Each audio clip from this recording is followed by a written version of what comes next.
कारगिल दा युद्ध एक बड़ा भयानक युद्ध सी। उसले मुशर्रफ सी राष्ट्रपति उत्थों दे, साडी पिठ ते छुरा खो पिया सी। साडे बहादुर जवानों ने जनरल कर्नल साहब सामने बैठे ने बड़ी बहादुरी दे नाल उहदा मुकाबला किया। कोई ऐसा हिंदुस्तान का इहो जिहा स्थान नहीं थी जिथे हिंदू मुस्लिम सिख ईसाइयों के खून के बने तिरंगे दे विच उन्हां दी बॉडी ना आई हो। पर उस तो बाद साडियां कई सरकारां दीयां कमजोरियां दे नाल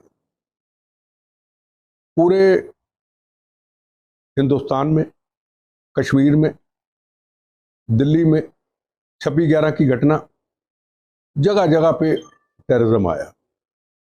पर जिस स्थान पे बैठा हूं, दीनानगर और पठानकोट की घटना, जब नरेंद्र मोदी जी पाकिस्तान में गए थे एक शांति का संदेश लेके, जो हमको ये पता नहीं था कि वो जा भी सकते हैं अपनी जान को जोखिम में डाल करके, उस पाकिस्तान में जहां से टेररिज्म पलता पुलता है, और उन्होंने कहा हम अमन शांति चाहते हैं। और मुझे ये पता था कि वो गए हैं, ये हमारी पीठ पे छुरा मारेगा पाकिस्तान, हमने बोला भी था उसको। पर चलो, हिंदुस्तान के प्रधानमंत्री जी का एक कर्तव्य बनता था कि उधर हो या इधर हो, अमन शांति होनी चाहिए। हमारी पीठ पे छुरा मारा। कुछ महीनों के बाद दीनानगर और पठानकोट की घटना, दीनानगर और पठानकोट की घटना ने 370 धारा हटाई। पुलवामा की घटना ने 370 धारा हटाई। हमारे जवानों पे रोज शहादतें होती थी, रोज गोलियां चलती थी, तिरंगे झंडे का अपमान होता था, पत्थर फेंके जाते थे। आज आतंकवाद से इस भारत को मुक्त किया गया है सिर्फ दीनानगर और पठानकोट की घटना के बाद। कभी नरेंद्र मोदी जी पाकिस्तान के प्रधानमंत्री राष्ट्रपति को मिले नहीं। एक गोली चलती है, हमारा जवान 100 गोली चलाने के लिए तैयार खड़ा है। अब दिल्ली से नहीं पूछना पड़ता, आज का ये भारत है। किस तरह का सवाल पूछ रहे थे? जिस तरीके ना गैंगस्टरवाद पैदा हो गया, इंडियन रोज मर्डर हो रहा है, रोज कितने कितने गोली चलती है। ये तैयार किसने किए थे पिछले 15 सालों में? हम पॉलिटिशियनों ने किए थे। हमारी गलतियों से पले पुले थे। 4 दिन में तो पले नहीं। ये गैंगस्टर, ये और कई ऐसी चीजें आज नहीं पली। ये पिछले 15 सालों में जो हम पॉलिटिशियनों ने राजनीति को एक धंधा बना लिया, अपने घर भरने शुरू किए। 36,000 बेगुनाहों की शहादत, हिंदू सिख 9 मास का रिश्ता, हिंदू सिख रोटी बेटी का रिश्ता। ठीक, कुर्बानियों के बाद हमने क्या कर्तव्य को पूरा किया? आज हमारी फोर्सेस, बीएसएफ के डीआईजी साहब सामने है, हमारी बहन सामने है। आज हमारी फोर्सेस मौत का कफन बांध करके, कड़क सर्दी, कड़क गर्मी के, बंदूक पकड़नी भी मुश्किल होती है, अपनी जिम्मेदारी को निभाते हैं। हमने जिम्मेदारी को क्या निभाया? यह सबसे बड़ा प्रश्न और सबसे बड़ा सवाल है। गैंगस्टर के बारे में अगर बात करेंगे, पंजाब पुलिस ने बहादुरी दिखाई है, गोली का जवाब गोली दिया है। कल मैं जवानों को मिलके आया, उनके शरीर पे गोलियां लगी, एक शुरुआत हो चुकी है। हमारी सीमाएं आज सुरक्षित हैं। ये आज का हमारा भारत है, हमारी फोर्सेस पूरा काम कर रही है। पर समस्या सबसे बड़ी ये है कि विदेशों के अंदर जो बैठे हैं, आज आपने पढ़ा होगा कनाडा के अंदर फायरिंग हुई, गैंगस्टर, टेररिस्ट, खालिस्तानी सब इकट्ठे मिल चुके हैं। हम पंजाब की सारी पॉलिटिकल पार्टियों को जो टेररिज्म को समाप्त करने के लिए, Congress, BJP, CPM, CPI, all political party जब पंजाब में अमन शांति लाने के लिए एक हुई थी, हमें अमन शांति चाहिए, हमें वोट नहीं चाहिए, हमें सत्ता नहीं चाहिए, हमें आज सबको एक होना होगा। बंदी ਸਿੰਘਾਂ ਦੀ रिहाई ਦੀ ਮੰਗ ਉੱਠ ਰਹੀ ਹੈ ਜੀ। ਤੁਸੀਂ ਕਿਹਾ ਕਿ ਬੰਦੀ ਸਿੰਘ ਨਹੀਂ, ਮੌਤ ਦੇ ਸਦਾਗਰ ਲਿਖਣਾ चाहिए, ਕੀ कहना? मैं ਤੁਹਾਨੂੰ पूछना चाहूँगा, जिन्होंने बेगुनाहों का कत्लेआम किया, जिन्होंने हमारे जवान शहीद किए, जिन्होंने जवान अपनी ड्यूटी निभाने वाले के परिवारों के परिवार खत्म कर दिए, ट्रेनों से निकाल करके सिख समाज के लोगों को छोड़ के हिंदू भाइयों को गोलियों का निशाना बना दिया ट्रेनों के अंदर। क्या किसी के हाथ में तरचूल था? क्या किसी के हाथ में बंदूक थी? क्या किसी के हाथ में कृपाण थी? क्या किसी को मारने के लिए निकला था? अपनी माँ के लिए, अपने पिता के लिए, अपनी पत्नी के लिए, अपने बच्चों के लिए सुबह रोटी कमाने निकला था और ट्रेनों बसों से निकाल करके उन गोलियों का निशाना बना दिया। उनको क्या कहेंगे? बंदी सिख कहेंगे? मौत के सौदागर कहेंगे? मैं सवाल पूछना चाहता हूँ, अगर उसके बारे में कोई जवाब देता है मेरी बात का, उसको खुला चैलेंज करता हूं, खालिस्तान के मुद्दे पे बात कर ले। क्या कौन सा खालिस्तान चाहते हैं? मुद्दा तो खालिस्तान है। ये पठानकोट, ये बठिंडा, ये राजपुरा, ये खालिस्तान, ये खालिस्तान, खालिस्तान के मुद्दे पे बात कर ले। बंदी सिखों के बारे में कहना, ये बंदी सिख नहीं, ये मौत के सौदागर। आपने होर्डिंग लगाने हैं हरमंदर साहब के बाहर, लगाइए। आप गुरुद्वारा साहब के बाहर होर्डिंग लगाइए, कोई आपको मना नहीं करता, पर उस पर यह लिखिए ये मौत के सौदागर थे, इन्होंने बहनों के सुहाग उजाड़े थे, इन्होंने बच्चों को यतीम किया था, इन्होंने खून की नदियां बहाई थी, लिख दो। और जो हरमंदर साहब में हिंदू, मुसलमान, सिख, ईसाई दुनिया में आकर के नमस्तक करता है, पूरी दुनिया में सिख कौम किस लिए? यह सिख कौम सिखों के लिए नहीं है। यह दुनिया के बड़े बड़े बड़े इतिहासकारों ने कहा है, सिख कौम मानवता के लिए बनेगी, जिसमें हिंदू भी, मुसलमान भी, सिख भी, ईसाई थी, अपनी किर्त कमाई, अपने खून पसीने की कमाई से नमस्तक करके गोलक में अपना गोलक में योगदान देता है। किस लिए? सिखी धर्म को प्रफुल्लित करने के लिए, जो मानवता का प्रतीक है, लंगर के लिए, एजुकेशन के लिए, सिखी स्वरूप को प्रफुल्लित करने के लिए। वो हम वकीलों को देंगे। मौत के सौदागरों को बचाने के लिए 1 घंटे की फीस लेता है वकील, 20 लाख, आपके खून पसीने का पैसा। इसको क्या कहोगे? बंदी सिख। आज शहीद आजम भगत सिंह, इनको पता नहीं है, कहने वाले शहीद भगत सिंह की फोटो हटा दो, शहीद भगत सिंह आतंकवादी था, ये कहते हैं। भगत सिंह की तस्वीर आज पूरे हिंदुस्तान के कोने कोने पे जाता हूं, पंजाब कम होता हूं, हिंदुस्तान के गांव गांव में लोग बुलाते हैं, जहां भी गाड़ियों का काफिला निकलता है, भगत सिंह। सबने अपनी विरासत शहीदों ने भगत सिंह को दे दी। भगत सिंह अमर है, भगत सिंह आज भी हमारे दिल में है। क्या कहना चाहेंगे फिर जो बोल रहे हैं कि जो शहीद भगत सिंह जो है वो आतंकवादी है, इसकी तस्वीर जो है अजायब घर से हटानी चाहिए? इसके बारे में मैं कहता हाँ, मैं जवाब देता हूँ। अजायब घर साहब मेरा घर बिल्कुल पास है। अजायब घर साहब हम भी जाते थे, दिन में 2-2 बार जाके बैठ के उन योद्धों की तस्वीर देखते थे, उनके हथियार देखते थे। इन्होंने कौम के लिए नहीं, मजलूमों के लिए शहादतें कुर्बानी दी थी, उनके हथियार अभी भी वहां पे हैं। मौत के सौदागरों की जब तस्वीरें लगाई जाएं, उसमें भगत सिंह जी की तस्वीर हो, उसमें बंदा बहादुर जी की तस्वीर हो, उसमें महान हरि सिंह नलुआ, महाराजा रंजीत सिंह की तस्वीर हो, मैं कहता हूं बिल्कुल आप अजायब घर में मौत के सौदागरों की तस्वीरें लगा लीजिए। भगत सिंह, महाराजा रंजीत सिंह, जिनका काबुल कंधार तक राज था, उस वक्त मुगल भी कहते थे, माँ कहती थी बच्चा सौ जा, हरि सिंह नलुआ आया फौज का जर्नैल।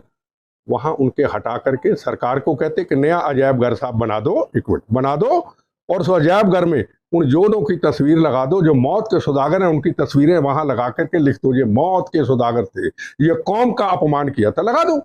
हम क्या कहते हैं मत लगाओ, पर उनका जो उन्होंने कर्म किए हैं, वो कर्मों के साथ जो उन्होंने मानवता के लिए कर्म किए, उन कर्मों के साथ तो मत जोड़ो। एक मिनट, मनिंदरजीत सिंह बिट्टा की सोच ਦਾ ਕੀ ਹੈਗਾ कि ਅੱਤਵਾਦੀਆਂ ਚ ਤੇ ਗੈਂਗਸਟਰਾਂ ਚ ਕੀ फर्क समझते हैं अपनी सोच का?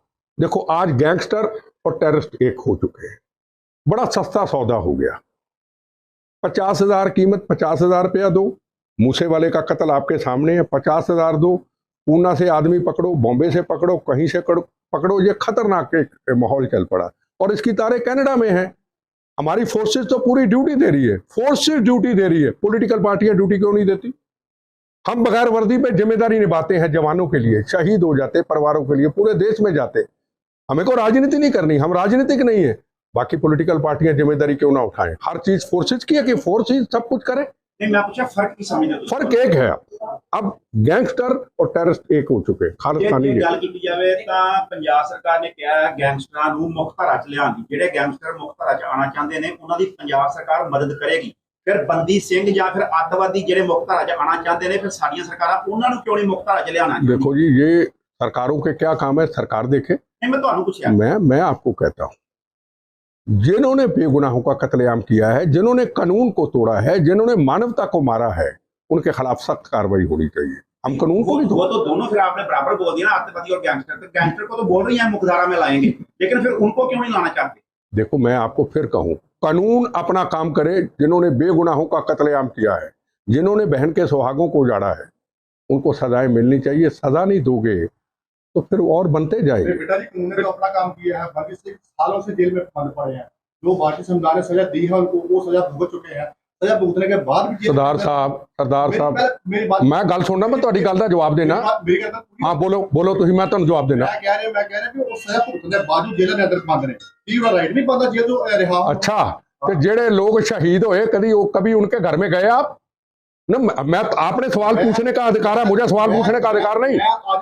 मैं आज शहीद, ये जो शहीद हुए आज, सरदार साहब मेरी गल सुनो, मेरे सवाल जवाब देना। मैं तुसीं मेरे सवाल का जवाब दिओ। मैं कह रहा भी भारत संविधान ने जो सजा ਦਿੱਤੀ है उन्होंने, वो सजा भुगत चुके हैं। कड़ी भारत ने सजा दी भुग चुके।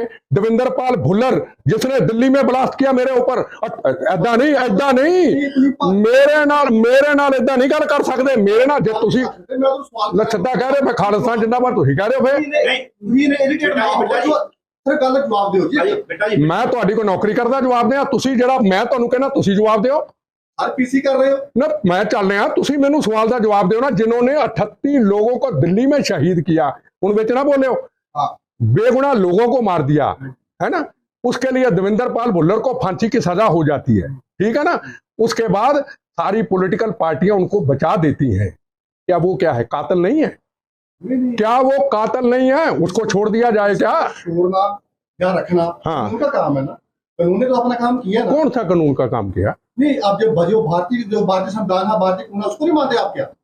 आप क्या कहना चाहते मैं हैं? कह रहा हूँ उन्होंने आप- गुनाह किया, ठीक है, गुनाह किया उन्होंने, निर्दोष लोगों को मारा, उन्होंने मारा। भारतीय संविधान ने सजा दी उनको।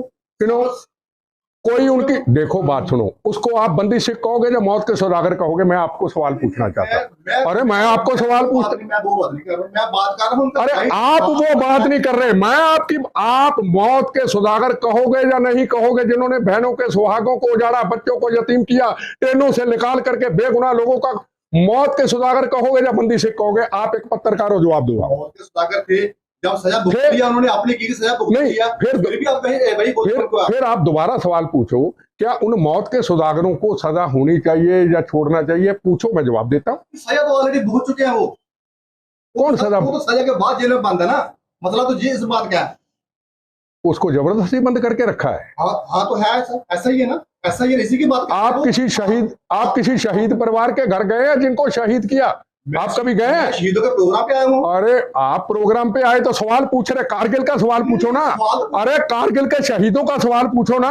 दीनानगर में जो शहीद हुए उनका सवाल पूछो ना। ये बंदी सिख कहां से आ गए? बेटा जी, एक मिनट, ना पाजी ना ना ना ना ना ना ना ना ना, एक मिनट ठहर यार, ना सवाल का जवाब दूंगा, ठोक के दूंगा इनको। ना ना नहीं, जवाब तो नहीं, तुसी कारगिल ते सवाल पूछे? BSF ਦੇ ਆਫੀਸਰ ਆਏ, ਸਾਰੀ ਫੋਰਸਿਸ ਆਈ, ਤੁਸੀਂ ਕੋ ਉਹਨਾਂ ਨੂੰ ਸ਼ਰਧਾਂਜਲੀ ਦਾ ਸਵਾਲ ਪੁੱਛੇ? ਇਹਨਾਂ ਨੇ ਸਭ ਤੋਂ ਪਹਿਲਾਂ ਇਹਨਾਂ ਨੇ ਆके आप आके चढ़ गए बंदी सिख, ज्यादा हमदर्दी है मौत के सौदागरों की? मैं कहा सुनो मेरी गल, और मेरी सुनो ना, बेगुनाहों के कातिलों के खिलाफ, मौत के सौदागरों के खिलाफ लड़ता हूं, लड़ता रहूंगा। बम गोलियां 10 चले, 20 चले खाए हैं, आखिरी सांस तक लड़ूंगा। ये मौत के सौदागर थे हैं, और लड़ूंगा। और पूछ लो सवाल, ਹੁਣ ਸਾਈਡ ਤੇ ਹੋ ਜਾਓ ਤੁਸੀਂ। ਇੱਕ ਮਿੰਟ ਠਹਿਰ ਜਾ ਯਾਰ। ਤੁਸੀਂ ਹੁਣ ਸਿੱਖ ਧਰਮ ਦੀ ਬੜੀ ਤਾਰੀਫ ਕੀਤੀ, ਆਪਾਂ ਵੀ ਉਸ ਗੱਲ ਨੂੰ ਸਮਝਦੇ ਹਾਂ ਕਿ ਸਿੱਖ ਕੌਮ ਬਣੇ ਕਦ ਲਈ ਸੀ। ਸਿੱਖਾਂ ਦੀ ਸਿਰਮੌਰ ਸੰਸਥਾ ਜਿਹਨੂੰ SGPC ਕਿਹਾ ਜਾਂਦਾ, ਜਦੋਂ ਅਕਾਲ ਤਖਤ ਸਾਹਿਬ ਦੇ ਜਥੇਦਾਰ ਵੀ ਉੱਠ ਕੇ ਗੱਲ ਕਹਿੰਦੇ ਆ, ਉਹਨਾਂ ਦੇ ਕੇਸ ਲੜਨ ਦੀ ਗੱਲ ਕਰਦੇ ਆ, ਜਾਂ ਫਿਰ ਬੰਦੀ ਸਿੰਘਾਂ ਦੀ ਰਿਹਾਈ ਦੀ ਗੱਲ ਕਰਦੇ ਆ, ਉੱਥੇ ਫਿਰ ਕੀ ਸਟੈਂਡ ਰਹਿ ਜਾਂਦਾ ਕੌਮ ਦਾ ਤੇ ਤੁਹਾਡੇ ਲਈ? देखो एक बात सुनो, अकाल तख्त के जथेदार साहब हमारे सिर के ताज है, हमारी कौम के ताज है, हम उनके पैरों की मिट्टी भी लेंगे, ठीक है ना। अब अकाल तख्त के जथेदार साहब कहते, पहले तो बात है कि मुझे उनके खिलाफ, उनके बारे में बोलने का कोई हक नहीं, पर जब एक ऐसा स्टेटमेंट आ जाए, एक तरफ जवानों की शहादत, एक तरफ कारगिल का दिवस, आज कारगिल दिवस के अंदर अगर हम आए हैं तो कौन थे ये जवान? इन्होंने शहीद आजम भगत सिंह, राजगुरु सुखदेव, चंद्रशेखर आजाद, जो मौत का कफन बांध करके इस भारत माता को आजाद कराया था, जवानों ने उनकी आजादी के लिए, रक्षा के लिए, सीमाओं की रक्षा के लिए कुर्बानी दी ना। आज वो कहते हैं नौजवानों हथियार ले लो। एक सवाल पूछना चाहता हूं उनसे, खतरा किससे है? हिंदू सिख एक 9 मास का रिश्ता है, हिंदू सिख एक रोटी बेटी का रिश्ता है। हिंदू समाज से खतरा है, नरेंद्र मोदी जी से खतरा है, कांग्रेस से खतरा है, आम पार्टी से खतरा है? किससे खतरा है जब हथियार नहीं किसी के पास, जब गोला बारूद नहीं, कि तरछूल नहीं, कृपान नहीं, हथियार किस लिए उठाओ? हम ये भी कह सकते हैं गुरु महाराज की पवित्र सिक्खी को प्रफुल्लित करो, महाराज रणजीत सिंह जी, हरि सिंह नलुआ के इतिहास को प्रफुल्लित करो, मानवता की रक्षा के लिए प्रफुल्लित करो। हम ये नहीं क्यों नहीं कहते हथियार पकड़ो? वाई हथियार पकड़ो?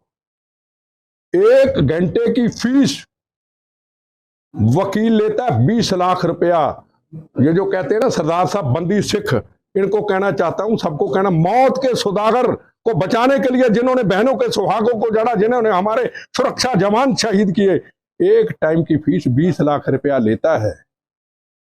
आम अगर टेररिस्ट विक्टिम, कोई शहीद जवान की पत्नी, शहीद परिवार का कोई व्यक्ति अगर केस लड़ना चाहे, सुप्रीम कोर्ट, हाई कोर्ट जाते जाते उसके पैर हाथ कांपने लग जाएंगे। कहां 20 लाख 1 घंटे का, और वो तो जो पेंशन का पैसा होगा अपने पति का, अपने पिता का, वो एक ही चक्कर में, एक ही तरीक में लग जाएगा। सिमरनजीत ਸਿੰਘ ਮਾਨ ਜਿਹੜੇ ਨੇ ਉਹਨਾਂ ਨੇ ਐਮਪੀ ਬਣਨ ਤੋਂ ਬਾਅਦ ਸ਼ਹੀਦ ਆਜ਼ਮ ਸਰਦਾਰ ਭਗਤ ਸਿੰਘ ਬਾਰੇ ਟਿੱਪਣੀ ਕਰਨੀ ਸ਼ੁਰੂ ਕਰ ਦਿੱਤੀ ਕਿ ਇੰਨਾ ਚਿਰ ਕਿਉਂ ਨਹੀਂ ਕੀਤੀ, ਜਾਂ ਇਹ ਕਰਨ ਦੇ ਪਿੱਛੇ ਮਕਸਦ ਕੀ, ਲਾਈਮਲਾਈਟ 'ਚ ਰਹਿਣਾ कि या फिर डिवाइड एंड रूल की नीति? देखो, मैं सिमरनजीत सिंह मान जी को हमें सीरियस नहीं लेना चाहिए। उम्र होगी, जो भगत सिंह जी के ऊपर कुछ बोल सकते हैं, टिप्पणी कर सकते हैं, जिसको दुनिया मानती है, जिसको हमारा पाकिस्तान दुश्मन देश भी उसको अपना आदर्श मानता है, तो मैं समझूंगा उनके बारे में कुछ कहने का कोई मतलब नहीं रहता। पर हाँ, उनके कुछ लोगों ने, मैं आज अखबार में पढ़ा कि हरमंदर साहब में सेक्रेटरी साहब को कोई एक लेटर दिया है कि भगत सिंह जी की तस्वीर हटाई जाए। मैं कहता हूँ तस्वीर हटा लो, तस्वीर महाराज रणजीत सिंह जी की भी हटा लो, तस्वीर जोधों की हटा के सरकार एक अलग अजैबघर साहब बना दे, उसमें लगा ले, और जहाँ बेगुनाहों के कातलों की मौत के सौदागरों को लिख करके, ये मौत के सौदागर थे, हमारे सबके खून पसीने की किरत कमाई का पैसा जो लंगर के लिए, जो सिक्खी समाज को प्रफुल्लित करने के लिए लिया गया, वो इनके लिए लगाया जाता। लिख दो, लगा दो। आजम सरदार भगत सिंह नौजवान पीढ़ी के रोल मॉडल ने, जो कोई भी व्यक्ति शहीद आजम सरदार भगत सिंह वर्गी पग भी बन लेंदा ते ਉਹਨੂੰ अंदरों एक भावना जाग जाती। बिल्कुल जाग। की समझਦੇ हो मैसेज जाएगा साडी नौजवान पीढ़ी ਲਈ ਜਦੋਂ एक लीडर उठ के मैंबर पार्लियामेंट कहे कि ये नहीं, मेरी बात सुनो, ये गलतफहमी में इनको पता नहीं, भगत सिंह पंजाब के नहीं थे, भगत सिंह आज दुनिया में एक आदर्श है। मैं बताया ना, मैं पूरे देश में जाता हूँ, इसमें हमारी पगड़ी पे दाग लग रहा है। इन्होंने हमारी पगड़ी पे दाग लगाया ये स्टेटमेंट देके। भगत सिंह हिंदू, मुसलमान, सिख, ईसाई का एक आदर्श थे और आज भी अमर है, हमारे बीच में है। तो इन्होंने हमारी सिख कौम पे दाग लगाया। ये तो अकाल तख्त के जथेदार साहब को इसके ऊपर, गुरुद्वारा प्रबंधक कमेटी को इसके ऊपर एक्शन लेना है।